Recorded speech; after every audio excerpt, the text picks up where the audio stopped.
Okay guys, so when it comes to installing a bass knob, I'm sure there's tons of videos out there, but if you're looking more for a custom bass knob install, this is the video for you. So there is going to be some plastic trim, molding, and trim pieces that you will have to cut and drill. That's just bottom line. So your measurements or your tracing has to be exact. With that said, don't think about it too much. Just go ahead and do it, and then it'll come out looking something like this. Now this is the one I have installed on this Toyota Tundra. This is my wife's truck, and what we have right now is the ACR1. This is the remote level control, or in other words, bass knob and dash convenience. So turn that off. Stop. Anywho, so if you notice, when the amp turns on, the LED also turns on. When the amp is off, the light will also dim away. But that said, so here's the quick version of it. You're gonna have to take out your trims, right? And then I took this piece out, if you notice. Which, let me show you that this bass knob works real quick, because this is, I don't know if y'all can hear that, but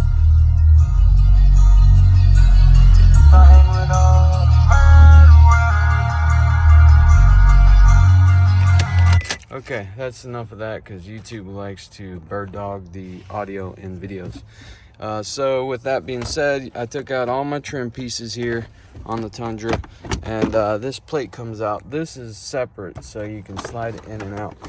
And so actually what I had to do is, okay, so this is a 1/4-inch hole right here in the middle, and actually on the back of this it tells you the measurements. Custom installation, drill a 9/30 seconds 7mm hole in the dash for the control, along with a 3/30 seconds hole for the lock tab, and an 1/8 hole for the LED holder.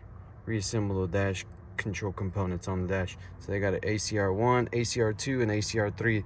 Now they're all different, so depending on the bass knob you have will depend on what drills or what size holes you need to drill. Now I had to take this trim piece out, so the basic tools you're going to need is going to be a drill, obviously, which we'll go over here and look at what we got. These are the things you're going to need. You're going to need a trim piece, right? You're going to need some sort of cutting tool. You can even use dikes, but I used a roto zip, or as people call it, yeah, roto zip, or a multi-tool. And then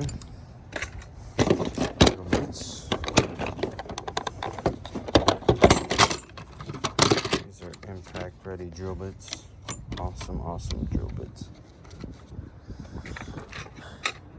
And then, as you see, I have the circular titanium blade on there. I make a kit that comes with all sorts of blades that if you need to get in tight places.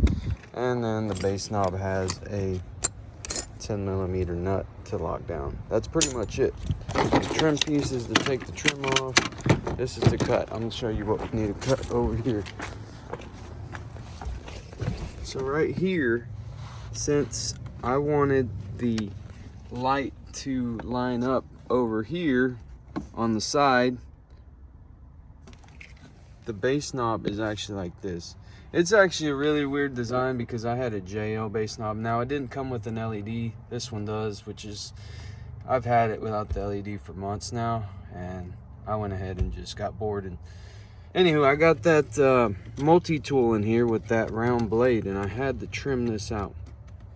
So you might have to compensate for rigidity somewhere else, but basically this was the piece that went right there, right? So I'm gonna go ahead and leave that in there just in case I need it later, but I doubt it. Either way, it was able to fit the bass knob. So what I did was I got the base knob housing, which is this piece on the front. The rear piece you don't have to worry about, but I got this front piece right here, and I basically traced it, right? I traced it onto this piece of paper, and then what I did is I poked out the hole for the base knob, which I already had, and then that other hole is for the LED. Then I used my drill bit to make it the exact size that 1/8 that audio control recommends. Then I put it onto here, and then I was able to rotate it in this side where I wanted it. Now I could have went like this, but I couldn't go like this because then it was out of the trim piece. So this really helps because you're able to tell how far you can take it, you know, if you wanted to put the LED on here. So I think I chose a pretty good spot. And the only thing is, you can't be scared. Like I said, you got to just go for it. If you need to seal them up later, there's ways to seal up plastic. It's not a really big deal. Or just buy a new trim piece. Who cares? Sell this one.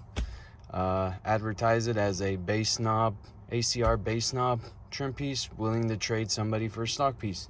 And I'm sure somebody would be out there willing to trade you.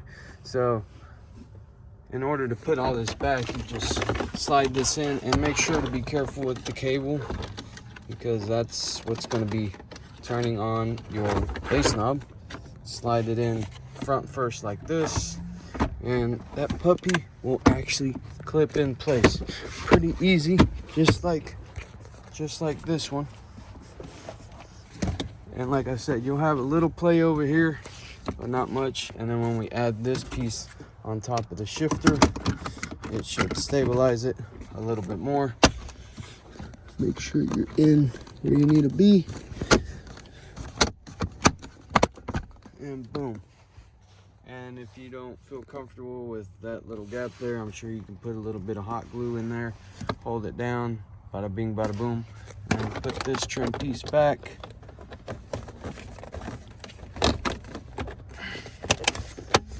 And now you've got a full-blown custom base knob. It's kind of dirty in here since I've been working on it, but I apologize. And then plug in the radio.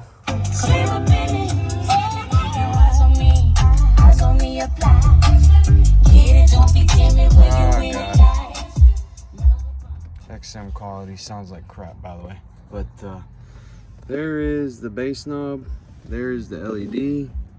Another thing to pay attention when installing these base knobs is they do have a marking on there, so you might want to start it. So right here I have it set to here, so when I turn it all the way up, it goes to the other side at exactly the same position. So you can adjust it to whatever you like, but turn it all the way up, put the line where you want it, and basically it's going to so if I wanted to actually turn it all the way down and then have it for example, and you don't have to press it down until you're absolutely secure about your location. So if I want it right there, I'll say okay, I want it right there. Well, then it goes over there. You see what I'm saying? So, but where I had it before is a good spot because it's basically half and half. So I'll put it back where it was.